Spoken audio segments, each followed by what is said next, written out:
buenas tardes. El tema de hoy es el tipo de cámara. ¿Cuál es la cámara más idónea para mi uso personal? ¿Vale? Para mi uso no me refiero para el mío, sino para el de ustedes. Entonces, primero, la decisión primera, si queremos que sea objetivo intercambiable o cámara de objetivo fijo. Claramente, el objetivo intercambiable me va a dar más versatilidad, me va a permitir, según el momento, utilizar la óptica adecuada y eso pues es algo que me va a dar un resultado más óptimo y profesional. ¿Vale? Entonces ese es el primer tema.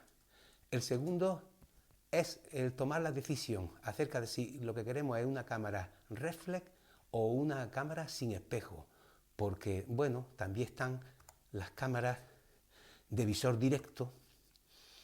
Esto ya ha pasado a la historia.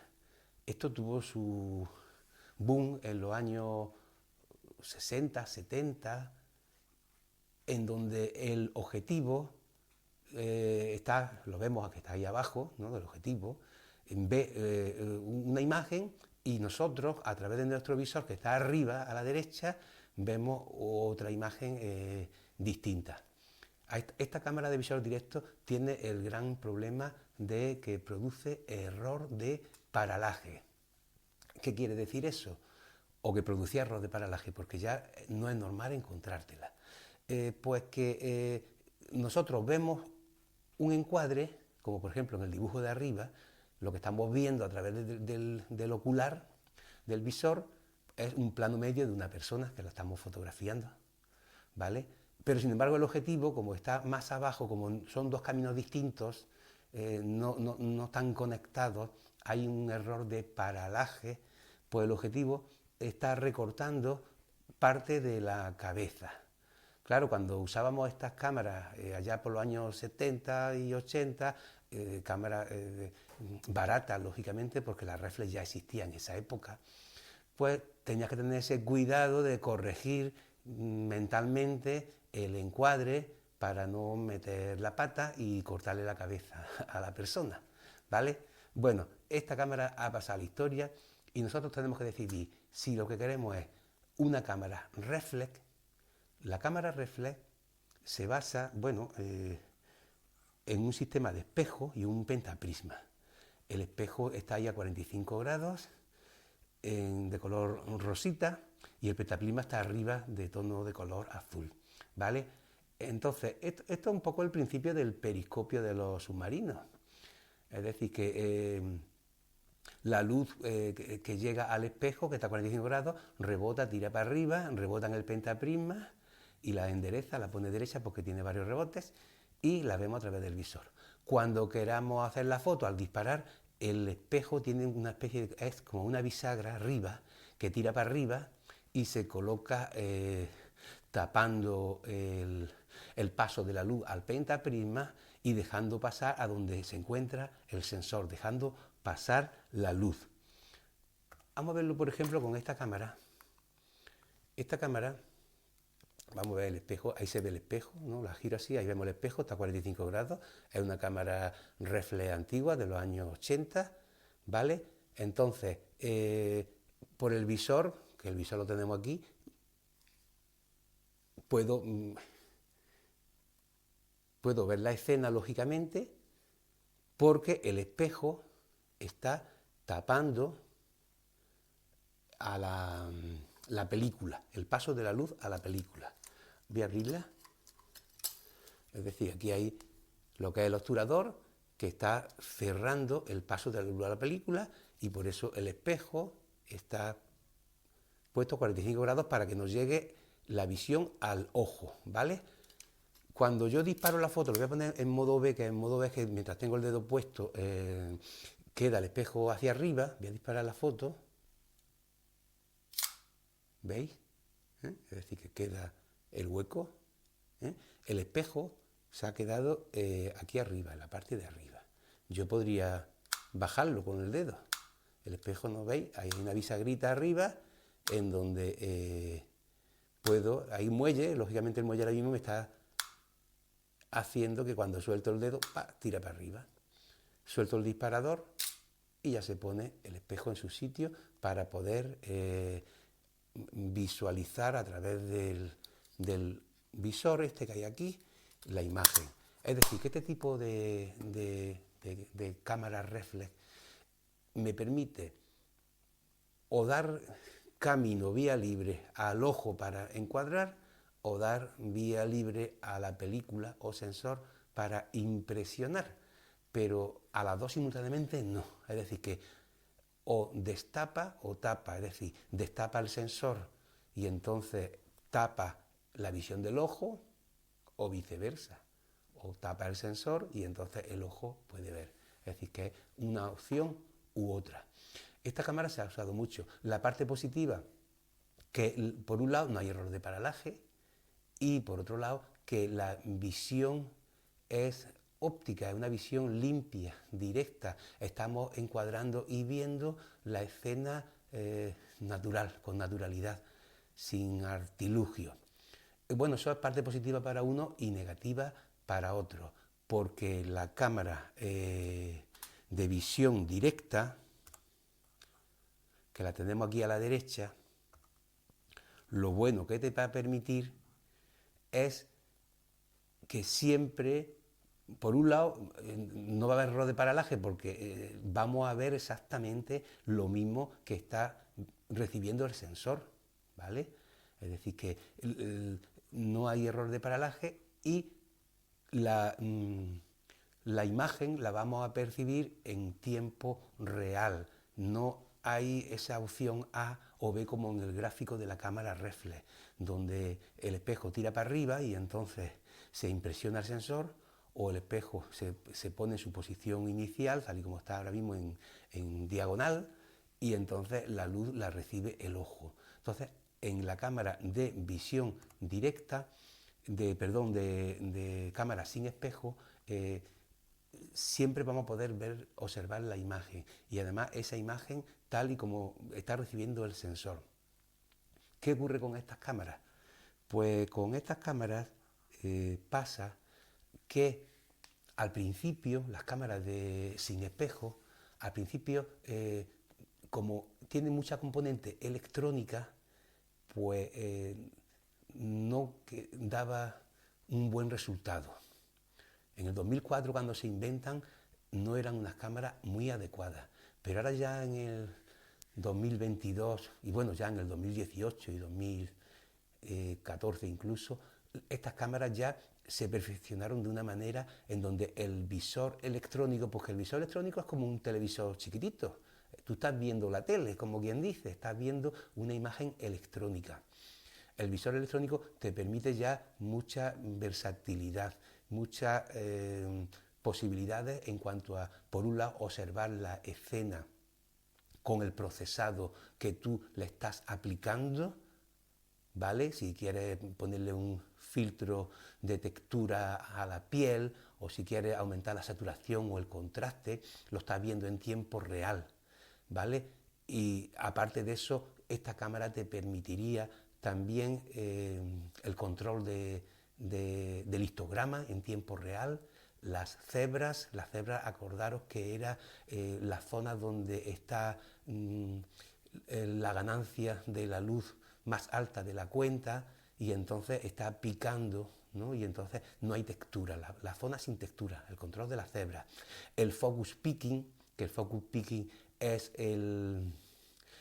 la ayuda de enfoque para estas cámaras, un sistema para que te realce las líneas cuando está a foco. Es decir, tiene un montón de opciones que te van a facilitar la vida. Ahora, hoy día, esta cámara perfectamente está a un nivel como para las reflex dejarlas a un lado. Es decir, las cámaras sin espejo, si no han desbancado aún, en poco tiempo desbancarán a las reflex en el mundo profesional, ¿vale? Como curiosidad, la primera cámara que marcó una revolución en la fotografía de estudio, porque en esta época que es la que yo me refiero, en los años 70, el resultado no lo podía ver hasta que no pasara la película por el laboratorio, que muchas veces el laboratorio no lo teníamos nosotros, teníamos que mandarlo a otra ciudad, ¿vale? Pues la primera cámara que supuso una revolución en lo que es el control de la imagen para un estudio fue la cámara Polaroid, que en los años 70 fue cuando se popularizó. Esta cámara se basó en un sistema en donde en la misma película, el mismo película negativa era el positivo, es decir, que no había que hacer ese intercambio de negativo-positivo como hemos hecho siempre en el mundo analógico.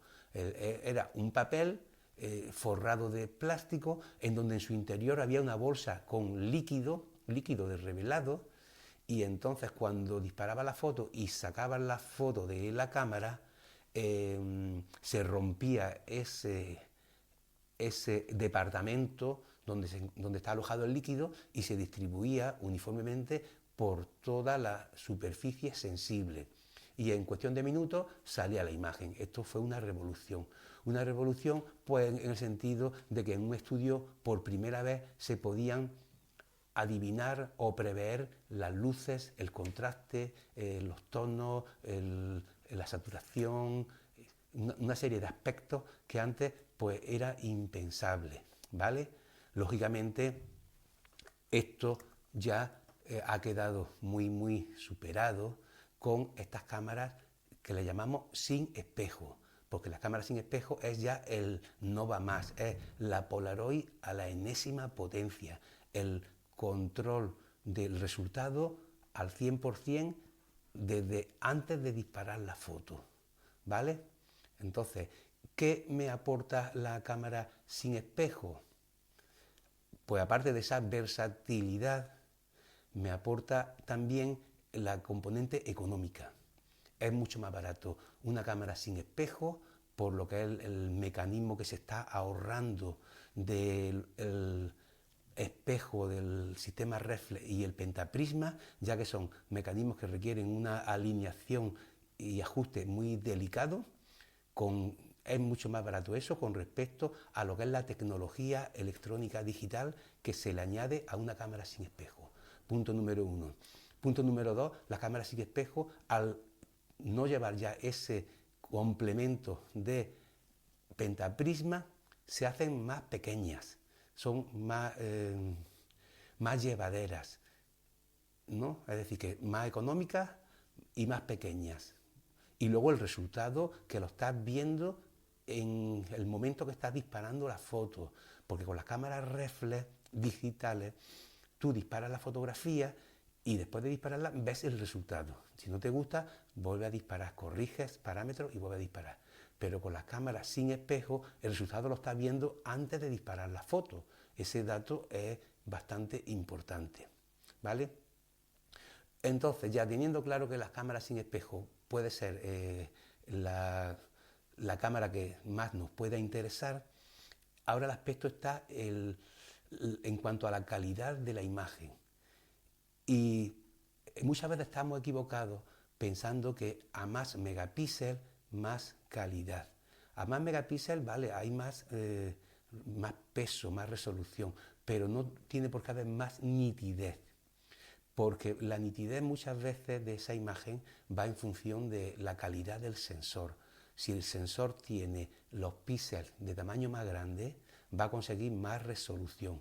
Es decir, que perfectamente una cámara de 20 megapíxeles podría dar más nitidez que una cámara de 40, porque el aspecto del sensor es también un dato determinante, así que no hay que dejarse llevar solamente por los megapíxeles, porque entonces según eso el móvil es lo máximo. Hay móviles ya con un montón de megapíxeles y no es lo máximo, porque tiene dos escollos. El primero, el objetivo, que el objetivo en un móvil no se puede montar un pedazo de objetivo. Y no hay un tratamiento óptico adecuado ni un conjunto de lentes suficientes, porque el móvil es muy chiquitito, no se puede ahí montar un pedazo de objetivo. Punto número 1. Y el segundo, el tamaño de los píxeles del sensor, que son muy chiquititos y tienen ahí esa limitación, ¿vale? Entonces, queda claro que la calidad a la hora de valorarla es importante decidirnos si lo que queremos es full frame o un tamaño más reducido. ¿Qué ocurre?